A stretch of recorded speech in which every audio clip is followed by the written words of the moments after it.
And now that we got us some fret positions, we can add the fretboard itself. So let's add a new sketch on the right plane and create 3 sketch points. One at the nut, one right around the middle of the fretboard, and one at the 12th fret. Select that middle point and also the 6th fret position, and add a horizontal constraint between them. Now we can add dimensions to each point. Let's make the front plane 7 millimeters at the nut. We'll do 6.6 millimeters from the front plane at the 6th fret, and 7 millimeters from the front plane at the 12th fret.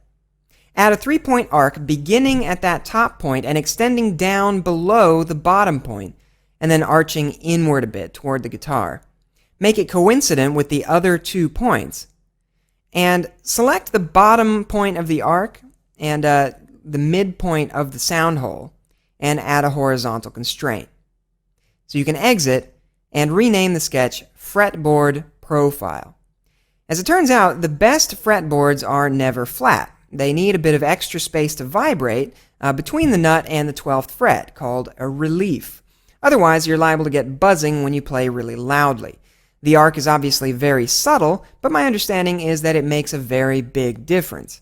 Another detail you might not notice unless you look really closely at a guitar is that many guitars have a subtle convex arch to them along the other axis. Electric and steel string acoustics are usually arched mainly to make the bar chords easier on the left hand. Classical guitars are often flat mainly to make complex plucking techniques easier on the right hand. It's really a matter of personal preference and the style of music you're planning to play. I think I want my fretboard to be pretty much flat, but what if I change my mind later? So here's another example where a little bit of foresight can make our lives much easier in the future. Create a new sketch on the nut plane and add a 3-point arc starting at the end point of the fretboard profile. 1. Make the center point of the arc coincident with the right plane. Then select the widest point of the fretboard sketch, the outer point of the arc, and then add a vertical constraint between them. Create a vertical dimension between the 2 endpoints of the arc and set the dimension to 0.1 millimeters. Now you can exit and rename the sketch Fretboard Arch. Now we have an arc that is, for all intents and purposes, a straight line.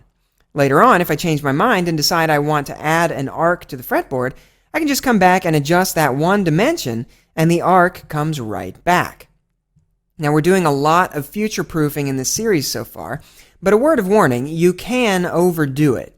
We don't need to future-proof everything about the model. If you do, you'll spend way too much time preparing for eventualities that will never ever come about. The important thing when you do this kind of strategic modeling is that as you're working, constantly think to yourself, is this a dimension I'm going to need to change later or not? If there's a good chance you might want to adjust it, then take the time to make it adjustable. If it's something that will never change no matter what, don't waste your time.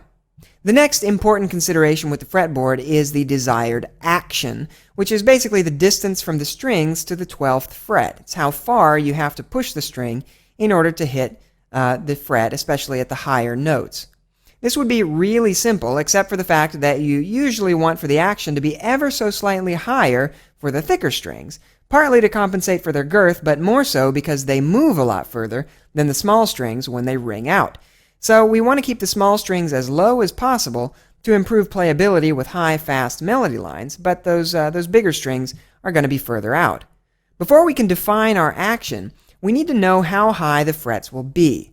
For this guitar, I'll be using 1.22 millimeter fret wire, I think. But I might change my mind. So, let's make sure it's easy to change later. Let's start by creating our very basic fret wire geometry, making it easy to find those critical dimensions when we need them later. Create a new sketch on the right plane and draw the basic outline of the fret.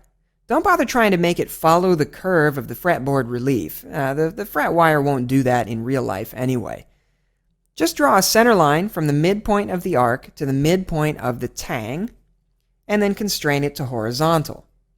Use the center line to add symmetry constraints to the tang and across the fret width. Make the center line coincident with the first fret location, and make one of the points at the base of the fret coincident with the fretboard profile. Add dimensions thus.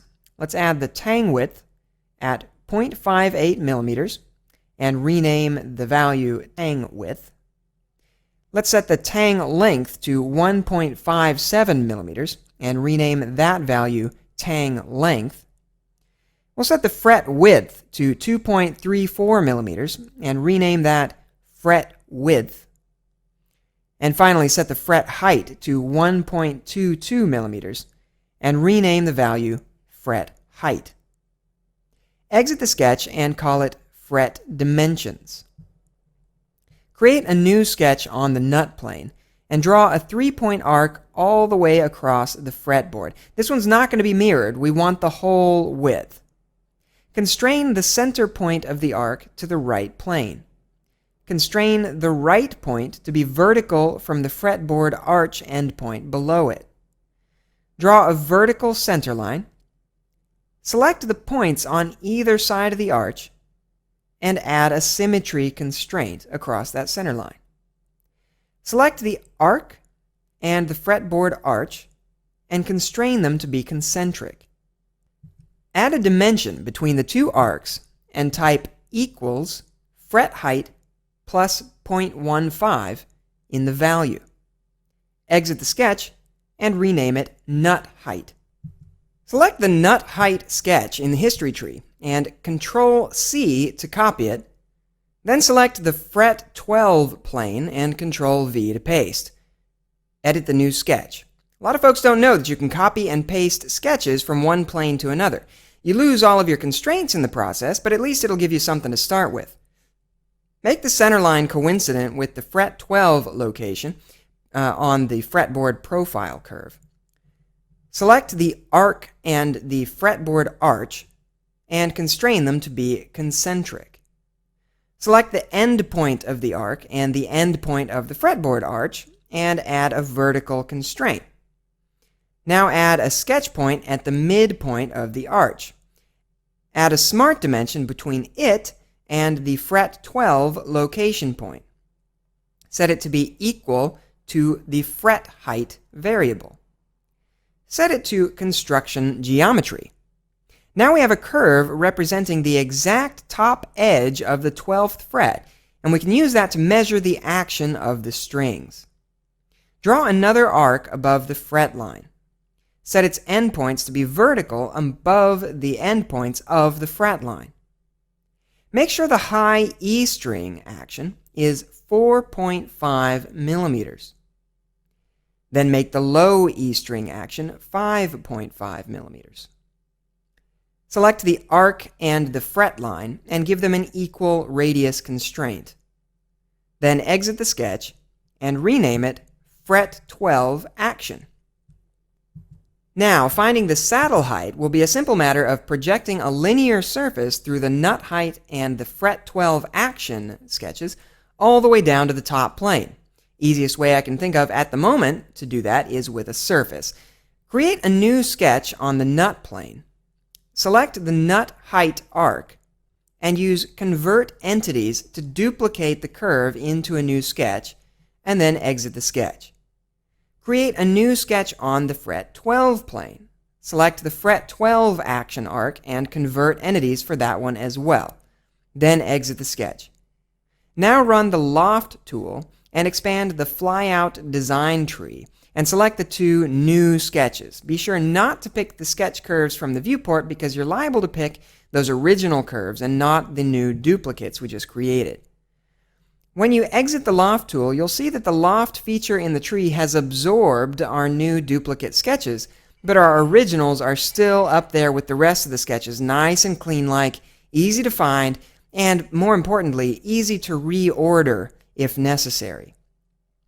Run the Extend Surface tool and click the fret 12 edge of the loft.